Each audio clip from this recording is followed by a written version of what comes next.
Hello and welcome back to my YouTube channel. I am doctor Mohammad Danish. और आज मैं आप लोग को एक सही दिशा दिखाने की कोशिश करूंगा regarding the assistant professor interview. Okay, जैसे कि हम सब जानते हैं UP higher education service commission के चरण सारे पूरे हो चुके हैं और अब इंटरव्यू को लेके कवायद शुरू हो गई है कि रिज़ल्ट कब आएगा। और रिज़ल्ट को लेके कुछ न्यूज़ भी मैंने देखी और कुछ वीडियोस हैं जो कि पेपर की इंफॉर्मेशन के ऊपर बनाई गई हैं।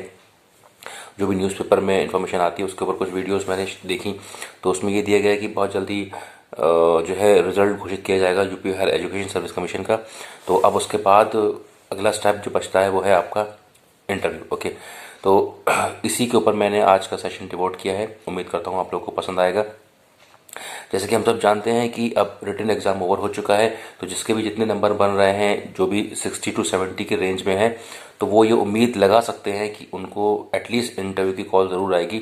फाइनल सिलेक्शन वो डिपेंड करेगा कि हाई रैंक कितनी गई है और कितना स्कोर गया है सब्जेक्ट वाइज, लेकिन एटलीस्ट आप लोग को इतना तो है कि इंटरव्यू के लिए जो है आप लोगों को कॉल ज़रूर आएगी सब्जेक्ट वाइज। ओके, तो अब हमें उसी हिसाब से अपने आप को प्रिपेयर करना है और इंटरव्यू की तैयारी शुरू कर देनी है कि किस तरीके से इंटरव्यू फेस किया जाए और क्या क्या वो रिक्वायरमेंट है जो एक अच्छे इंटरव्यू के लिए ज़रूरी होती है। क्योंकि बच्चे नेट तो क्वालिफाई कर लेते हैं, तैयारी करते हैं, पढ़ाई करते हैं और वो नेट क्वालिफाई कर जाते हैं, लेकिन अगर कभी उन्होंने कोई इंटरव्यू नहीं दिया है या कभी इससे पहले कोई जॉब नहीं की है, क्योंकि अगर अब उन्होंने जॉब की होती तो कहीं ना कहीं उन्होंने इंटरव्यू फेस किया होता, तो वो एक इंटरव्यू की प्रोसेस से गुजरते। तो ये एक चीज़ थोड़ी सी बच्चों के साथ रहती है कि नेट तो क्वालिफाई कर लेते हैं लेकिन इंटरव्यू का कभी उनका कोई वास्ता नहीं पड़ा। तो जब ऐसी कंडीशन होती है तो उसके बाद जब हायर एजुकेशन सर्विस कमीशन का इंटरव्यू देने जाएंगे और इतना बड़ा इंटरव्यू है, एक कमीशन लेवल का इंटरव्यू है, तो कई बार ऐसा होता है कि एक नादानियों की वजह से या हमें उसकी इन्फॉर्मेशन नहीं होती है और हम अपना इंटरव्यू ख़राब कर लेते हैं, तो कई बार सिलेक्शन के चांस होते हुए भी हमारे हाथ से जो है वो मौका निकल जाता है। तो वो चीज़ ना हो, तो उसी को ध्यान में रखते हुए मैं ये एक छोटा सा मेरा एफर्ट है कि मैं बच्चों को ये गाइड कर सकूं कि इंटरव्यू देने जाएं तो किस किस बातों का आपको किन किन बातों का ध्यान रखना है और कैसे एक अच्छा इंटरव्यू देना है, जैसे कि एक इम्पैक्टफुल एक इंटरव्यू हो और जो भी इंटरव्यू पैनल के लोग हों, चेयरमैन और वो भी जो भी उसमें एक्सपर्ट्स बैठे हों, तो आपकी इमेज उनके माइंड में बैठ जाए कि हाँ कि कोई बंदा आया था जिसका हमने इंटरव्यू लिया है और आपने उस इंटरव्यू पैनल को अच्छे से डिफेंड किया। ओके, तो मैं बहुत सारी चीज़ें आज के सेशन में बताऊंगा वेरी क्विकली कि क्या एक इंटरव्यू का तरीका होता है, कैसे आप इंटरव्यू में जाएं, क्या पहने, क्या ड्रेसिंग सेंस होना चाहिए, क्योंकि अब जाड़ों का टाइम है। जाहिर सी बात है जो इंटरव्यू होगा वो जनवरी के आसपास ही होगा, जनवरी फरवरी के आसपास होगा, जब तक ठंड रहती ही है। तो उसमें आपका अटायर क्या होना चाहिए, आपका पहनावा क्या होना चाहिए। ओके, उसके बाद आपका बॉडी लैंग्वेज कैसा होना चाहिए, आपका पोस्चर जेस्चर कैसा होना चाहिए, आपका वे ऑफ कम्युनिकेशन कैसा होना चाहिए, क्या किस तरीके से हम बिहेव करें कि हमारा इंटरव्यू बहुत अच्छा हो। तो वो सारी चीज़ों पे आज मैं बात करूंगा। जैसा कि मुझसे कई बच्चों ने सवाल किया कि सर जाड़ों का मौका होगा, जाड़ों का टाइम होगा, तो हमारा ड्रेसिंग सेंस क्या होना चाहिए, कि मैं कोट पहनने में कंफर्टेबल नहीं हूँ या मैं सूट पहनने में कंफर्टेबल नहीं हूँ। इस तरीके के सवाल किए गए मुझसे। किसी ने सवाल किया कि सर हम जाएँ अंदर पैनल में तो किस तरीके से बात करें, कैसे ग्रीट करें, क्या तरीका होना चाहिए बातचीत करने का, और क्या बोर्ड पे पढ़वाया भी जाएगा, और अगर हमने कभी नहीं पढ़ाया है तो हम एक बोर्ड पे किस तरीके से लिखें और किस तरीके से अपने जो भी सब्जेक्ट को लेके जो भी टॉपिक है उसको डिस्कस करें। इस तरीके के बहुत सारे सवाल बच्चों ने मुझसे पूछे, तो मैं वन बाय वन उन सवालों का जवाब दूंगा और इस तरीके से आपको इंटरव्यू के रिगार्डिंग गाइड करूंगा। सबसे पहली चीज़, जब आपकी कॉल आती है तो आप जब कमीशन पहुंचेंगे तो जो भी इंटरव्यू बोर्ड रूम होगा, जहाँ पर भी इंटरव्यू होता है, जहाँ पर पूरा पैनल बैठा होगा, तो आप उस रूम में जाएंगे, पहले हल्का सा नॉक करेंगे। नॉक करने के बाद आप डोर को जब स्लाइटली खोलेंगे तो खोलने के बाद आप एक परमिशन लेंगे कि sir can I get in और कैन आई कम इन, या सर मैं क्या अंदर आ सकता हूँ। मतलब आप दोनों ही भाषा का यूज़ कर सकते हैं, हिंदी और इंग्लिश, ऐसा नहीं है। बहुत से बच्चों ने ये पूछा कि सर क्या हमें थ्रू आउट इंग्लिश में बात करनी है या इंग्लिश हिंदी में बात करनी है। अनटिल अनलेस आपका इंटरव्यू पैनल आपसे ना कहे कि आप इंग्लिश में ही बात करिए, हालांकि ऐसा होता नहीं है, बहुत कम ही केस में ऐसा होता है, लेकिन अगर आप जिस भी भाषा में कंफर्टेबल हो, खासतौर पे हिंदी और इंग्लिश इन दोनों में से, तो आप उसका यूज़ कर सकते हैं। आप उसका मिक्स भी यूज़ कर सकते हैं, क्योंकि जो वहाँ का इंटरव्यू पैनल बैठा होगा they are more they are competent enough, they are they are very very knowledgeable person, they don't have any problem to listen either Hindi और इंग्लिश। उन्हें हिंदी इंग्लिश से कोई मतलब नहीं है, वो एक टैलेंटेड बंदा देखना चाहते हैं एक असिस्टेंट प्रोफेसर की पोस्ट के लिए, कि जो कि अच्छे से कम्युनिकेट कर सके, अच्छे से बात कर सके। ओके, तो जैसे ही आप अंदर जाएंगे, अंदर जाने के बाद आप चेयर के पास, जो भी चेयर पड़ी होती है जहाँ बैठने के लिए बोला जाएगा आपको, वहाँ थोड़ी देर खड़े रहेंगे और सबसे पहले आप ग्रीट करेंगे रूम में घुसते ही अपने जो भी सेंटर में बैठा होगा, क्योंकि जो सेंटर में बैठा होता है इंसान वही चेयरमैन होता है, और ज़्यादातर अमूमन तौर पे बाकी साइड में एक्सपर्ट्स होंगे, जो भी प्रोफेसर्स होंगे उस पैनल के। तो आप पहले उन्हें ग्रीट करेंगे हल्की सी स्माइल रखते हुए, और आप थोड़ी देर खड़े रहेंगे। पहली बात तो वो खुद ही आपसे कह देंगे कि आप बैठ जाइए। अगर वो नहीं कहते तो you can ask also, you can get permission also कि सर कैन आई सिट, क्या मैं बैठ सकता हूँ, तो वो आपको फ़ौरन बैठने के लिए बोल देंगे, आप बैठ जाइएगा। और बैठने का तरीका क्या होता है, आप चेयर पे जब बैठें तो बहुत ज़्यादा आगे की तरफ होकर ना बैठें, और बहुत ज़्यादा जो है ऐसा ना लगे कि बिल्कुल आराम से, आप कंफर्टेबली होकर बैठें, तो बिल्कुल ऐसा ना लगे कि आप डरे डरे से हैं। और कोशिश ये करिएगा कि आप अपने दोनों हाथ अपनी थाइस पे रखते हुए बैठें, और अपनी पीठ को हल्का सा पीछे की तरफ, जैसे 120 डिग्री एंगल बनाते हुए थोड़ा सा पीछे की तरफ, बिल्कुल स्ट्रेट भी ना बैठने तने हुए, और थोड़ा सा पीछे कंफर्ट जोन में, कि लगे कि हाँ आप इंटरव्यू देने आए हैं, तो ऐसा ना लगे कि आप बिल्कुल टेंशन में हैं। ओके, और हाथों को टेबल पे इस तरीके से ना रखें, वो थोड़ा सा एक अलग पोस्चर चला जाता है। कोशिश करें आप नीचे रखें, और उसके बाद जब भी जो भी आपके सवालात हों, जो भी क्वेश्चन आपसे पूछे जाएँ, उसका आप कॉन्फिडेंटली जवाब दीजिए। हाथों का मूवमेंट कम से कम करिएगा, कि बहुत से बच्चे जो है हाथों का मूवमेंट बहुत ज़्यादा करते हैं, हाथ चला चला के बात करते हैं, बहुत ज़ोर से बोलते हैं। इतना ज़ोर से बोलने की ज़रूरत नहीं है, आराम से बोलिएगा इंटरव्यू में। और इंटरव्यू का जो पैनल होगा उसमें आप उनसे फेस टू फेस बात करिए, आंख में आंख मिला के बात करिए। ये नहीं, कुछ बच्चे ऊपर देखने लगते हैं, कुछ बच्चे नीचे देखने लगते हैं, इधर उधर देखते हैं लाइकवाइज, तो वो शो करता है कि आपके अंदर कॉन्फिडेंस की कमी है, और आप जो है चीज़ों को बढ़ा रहे हैं, आप चीज़ों को बचने की कोशिश कर रहे हैं। तो आराम से सबको, सबकी तरफ देखते हुए, लाइकवाइज जितने भी लोग ऐसे करके बैठे हुए होंगे उनको सबको ग्रीट करते हुए, ऐसा नहीं कि एक ही की तरफ आप कम्युनिकेट कर रहे हैं, एक ही से बात कर रहे हैं और आपके बाकी लोगों को आप अवॉइड कर रहे हैं।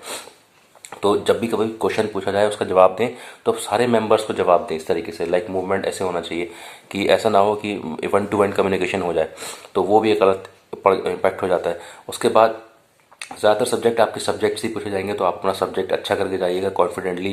जो भी सब्जेक्ट आपका पढ़ा हुआ है, या तो वो आपसे कहेंगे कि एक तरीका होता है, या तो इंटरव्यू चलेगा इंटरव्यूअर के डायरेक्शन में, या इंटरव्यू चलेगा आपकी डायरेक्शन में। तो अगर वो कहते हैं, वो डायरेक्ट किसी सब्जेक्ट के बारे में पूछते हैं, तो उसमें ये फ़ायदा होगा कि वो टॉपिक रेस्ट्रिक्ट हो जाएगा, और वो आपको उसी टॉपिक के ऊपर जवाब देना है। और अगर वो आपसे कह देते हैं कि क्या टॉपिक तैयार करके आए हैं, या कौन सा आपका फेवरेट टॉपिक है, तो आपको वही सब्जेक्ट बताना है जिस पे आप कॉन्फिडेंट हैं, जिसके बारे में आप अच्छे से बता सकते हैं।